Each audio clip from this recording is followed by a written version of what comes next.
Great morning, business owners and managers, and welcome to another awesome episode of CX in the Morning, Customer Experience in the Morning. I'm your host, Wess Walters, and on every single CX in the Morning, I bless you with customer service tips, customer experience tricks, and I leave you with gems. And by gems, if you've been watching long enough, by gems, I mean actionable takeaways that you can implement at the speed of now. You will learn the importance of implementing an awesome customer experience and how that affects the bottom line. And that by itself, my friends, is pretty awesome. That's why this is awesome TV, right? Immediately, and I mean immediately, at the speed of now, after this broadcast, you would be able to take what you've learned and share it with your team, making your team, your business better. So how the check-in before the lesson, how is everyone's week going? It is Wednesday. It's the middle of the week. It's hump day. How is everyone's week going?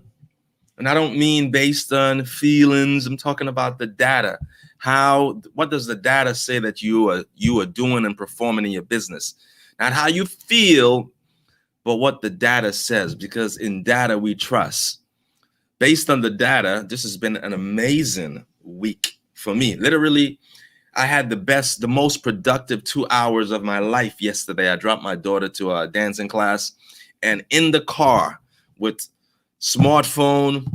So I had my phone as the hotspot. Then I had my bigger iPhone as the device, and I had a miniature laptop. I mean, a total studio in the back seat of the car.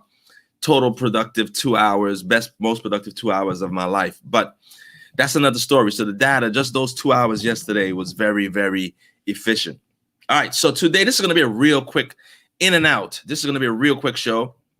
And this is based on a story that I learned about yesterday. So actually, no, I learned about the story yesterday, but it happened on Monday. So here in the East Coast, if you're up in the North, or those in the UK that are watching, in this country, of course, this time of the year, it's winter. I know in some parts of Africa, it's not winter right now, but here in America, it's winter time. And on the eastern seaboard states, there's snow. All right. So a delivery was supposed to be delivered, let's just say today. And there was an accident. The truck wasn't an accident. The driver, thank God, nobody was hurt, but the truck flipped over, and of course, all of the merchandise was scattered all over the freeway. And let's just say that shipment is not going to be there on time. It's fair to say that, right? So that's not the problem. Again, first of all, the driver was safe, and no other pedestrians or other innocent drivers were hurt. Thank God. Here is where it gets tricky. So the shipment was scheduled to be delivered on Monday. Because of the accident, that's not going to happen. Now, the sales team reaches out. No, the customer reaches out and, was wondering, hey, where and what time would the delivery be expected? Again, the customer reached out. The customer reached out. Hey, it's Tuesday. Where is my order? The sales team then says, hey, there was an accident. The driver was not hurt, but your shipment would not be there until next week because of the delay, because of the accident. So there's going to be a 7-day delay. Now, I want to be very clear that this is not a small business. This is not a small business where there is only one location in Atlanta.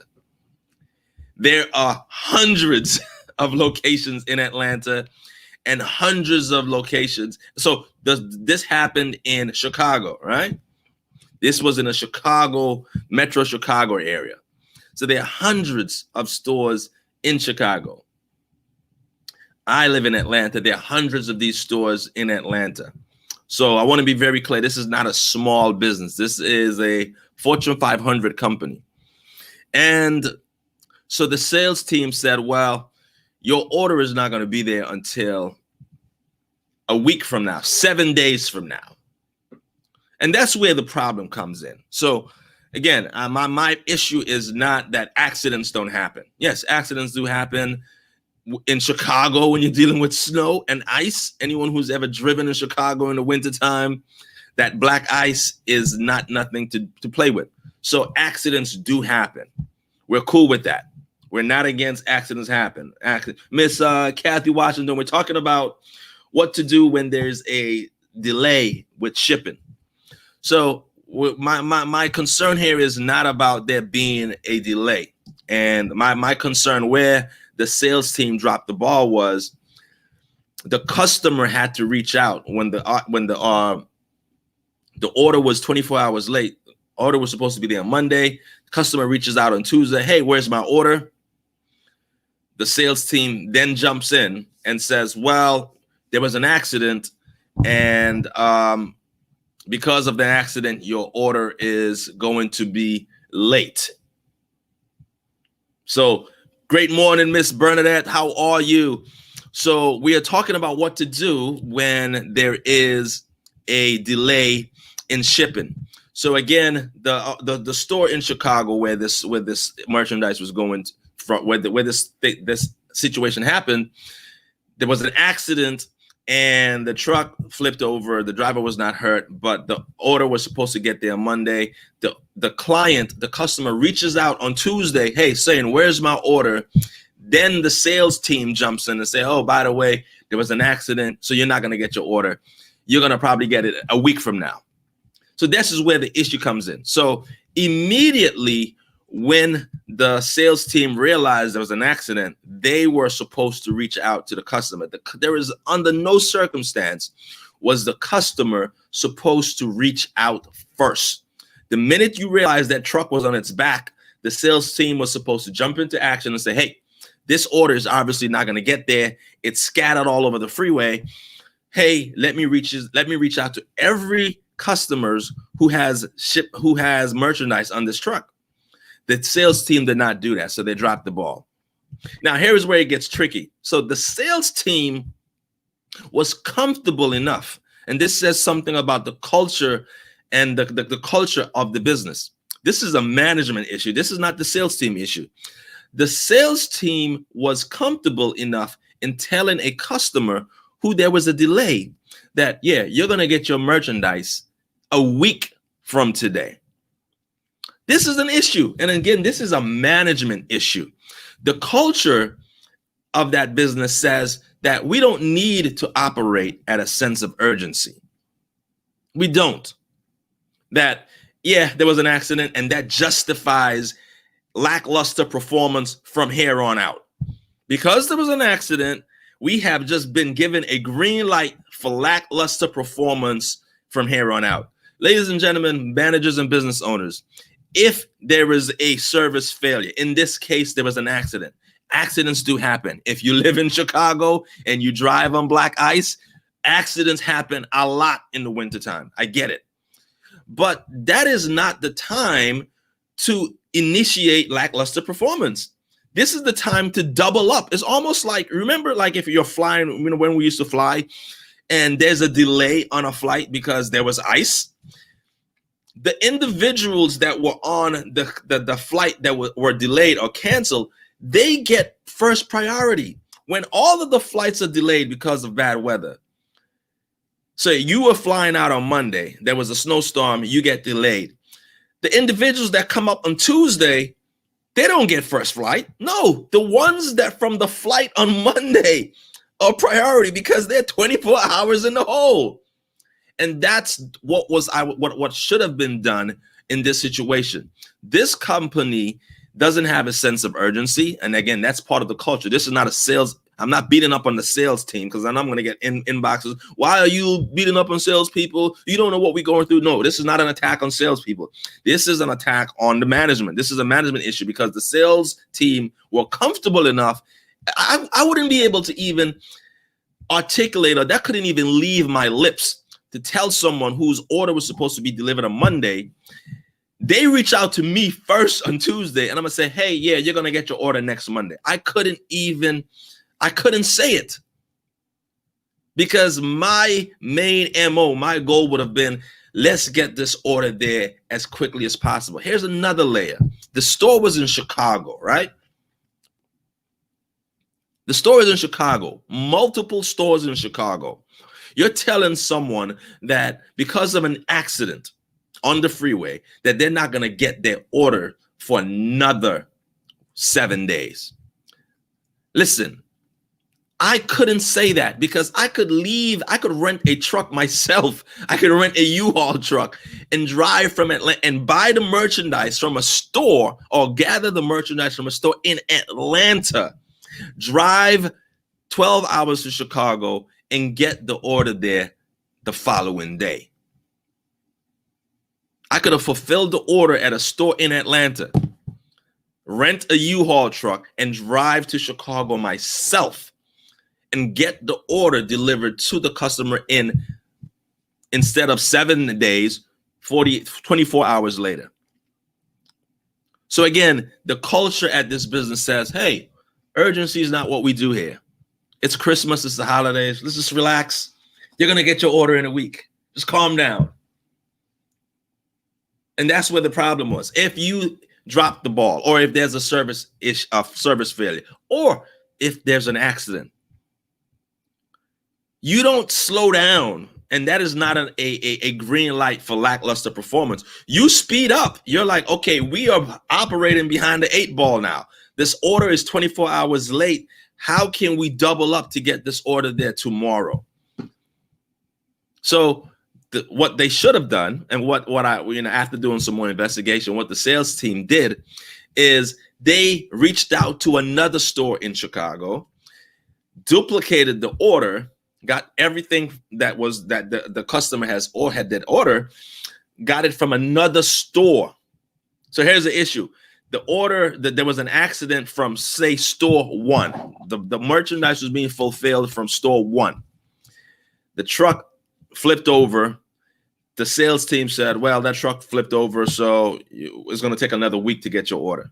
No, the sales team simply went to store 2, fulfilled the order, got a new truck there, and the order was going to be delivered in the next 48 hours.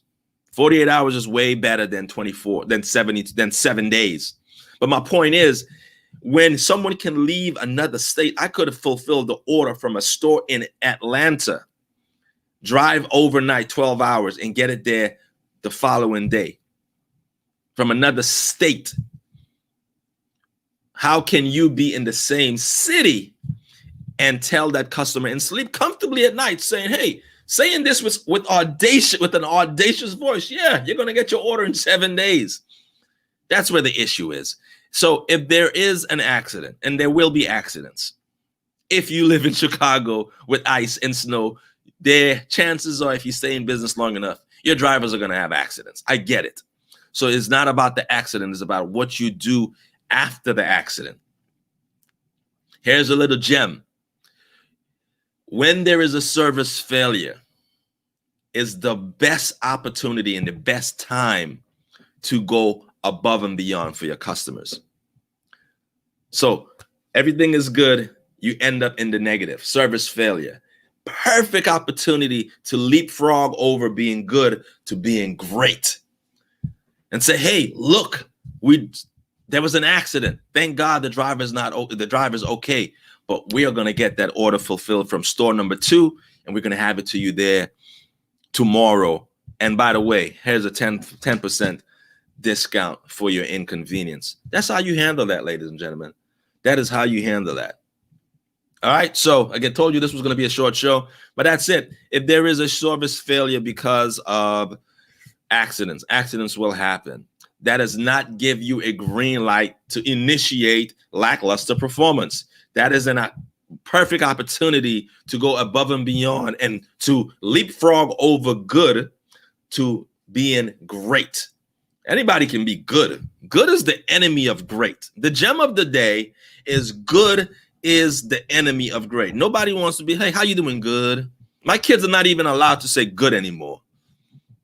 No, there needs to be other adjectives that they can pull from. Hey, how are you doing? I'm doing excellent. I'm fantastic. I'm fabulous. I'm splendid, Dad. They cannot say I'm good, because good is the enemy of great. Like, you need to be doing great. So Miss Bernadette got it. Great customer service. And that's the way it's supposed to be. When there's a service failure, that's a great opportunity to go above and beyond. Not to say, well, we have a pass now, we can relax. No, everyone needs to double up. All right, so that's it. I said it was going to be a short show. Perfect example. Again, if you're Miss Bernadette, I know your business does not deal with shipping, not yet, because we're going to find a way to ship those wonderful meals with some dry ice and get it to military personnel across the country and those who don't cook. So we haven't initiated shipping for you yet, but we are going to do that. We're going to have some dry ice, and we're going to get that food to the individuals who are willing to purchase online and get food to them. See how the blessings just came? That just came from the heavens. The heavens says that in the future, you're going to be sending out food, meals to individuals who are in another state. So that's coming. So whenever that happens and the food on the truck flips over, no, that just came from the heaven. That was not scripted. God just said, hey, that's in the future for you, because there is something called dry ice, and someone is going to be in Orlando eating and experience the food, and it's going to be so good. They're going to be like, hey, yes, I live in New York. Yes, I live in Chicago. Yes, I live in Wisconsin. But that food was so good. If you're willing to ship it, I'm willing to buy it. That's coming. That came straight from the heavens. But anyway, if there's an issue like that and your food is on a truck that flips over, your sales team, the ones that are doing the fulfillment, needs to say, hey, you know what? We're going to get that to you expedited. Matter of fact, it was supposed to be there in a day. It's going to be there with an Amazon drone. Is going to deliver this one. It's coming. It's on its way. Or matter of fact, I have a cousin named Wes. He's going to jump in the car and drive overnight and get that meal to you tonight, because that's how committed we are with fulfillment. All right. So that's it, ladies and gentlemen. I want you to have an awesome day, and you can have an awesome day if you create it. As always, thank you for tuning in to Wess Walters, to Wess Walters of the Surgeon, to CX in the Morning. And I am here every Monday, Wednesday, and Friday at 8 a.m. Eastern. If you are a business owner or a manager, this is where you need to be every Monday, Wednesday, and Friday at 8 a.m. And if you know any business owners or managers, share this with them. Share this with them, because someone can benefit from these nuggets. And again, those 6mm shifts is all you need to take your customer experience from good to great. All right. Well, I see you guys on Friday. Oh, Friday, we have an engineer. Oh, Friday is going to be a doozy, ladies and gentlemen. Friday is going to be a doozy. We have an engineer that's going to talk about fulfillment. That's going to talk about quality and quality assurance. We have an engineer by the name of Jason is going to be here as a guest on Friday. So if you deal with, if your business deals with supply chain, the engineer Jason is going to show us how important having all the links in the supply chain to be operating at great, not good. So tune in on Friday. Engineer by the name of Jason is going to be here, and it's going to be a doozy, so you don't want to miss it. All right, you guys have an awesome day if you create it, and see you guys on Friday. Peace.